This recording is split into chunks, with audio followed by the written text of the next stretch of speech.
ప్రభుత్వ ఉద్యోగాల సంకల్పన ప్రభుత్వం ఏర్పాటైనప్పటి నుంచి ఒక ప్రక్కన వివిధ ఉద్యోగాల ఖాళీలు నింపడానికి ప్రత్యేకంగా ప్రదేశ్ పబ్లిక్ సర్వీస్ కమిషన్ను పూర్తి స్థాయిలో ప్రక్షాళన చేసి చైర్మన్తో పాటు సభ్యులను ఏర్పాటు చేసుకొని ఒక ప్రక్కన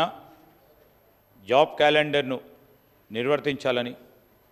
అతి త్వరలో జాబ్ క్యాలెండర్ని కూడా ప్రకటన చేసుకొని ముందుకు పోతా ఉన్న తరుణంలో మనందరికీ కూడా తెలుసు ప్రభుత్వ ఖాళీలు కానీ రాష్ట్రంలో ఉన్న యువత ఆ యువతకు సంబంధించిన ఆశయం ఒక ఉద్యోగాన్ని సాధించాలి అని వాళ్ళ ఆలోచన మేరకు ఈరోజు నిష్పత్తి ప్రకారంగా మేము అనుకున్నట్టు రేపు రాబోయే కాలంలో మా ప్రభుత్వం 2 లక్షల ఉద్యోగాల ఖాళీలు జాబ్ క్యాలెండర్ ద్వారా నిర్వహణ చేసి నిర్వర్తించి వారికి ఉద్యోగాలు కల్పించినప్పటికీ దాదాపు ఇంకా 20 లక్షల పైచిలుకు నిరుద్యోగ యువత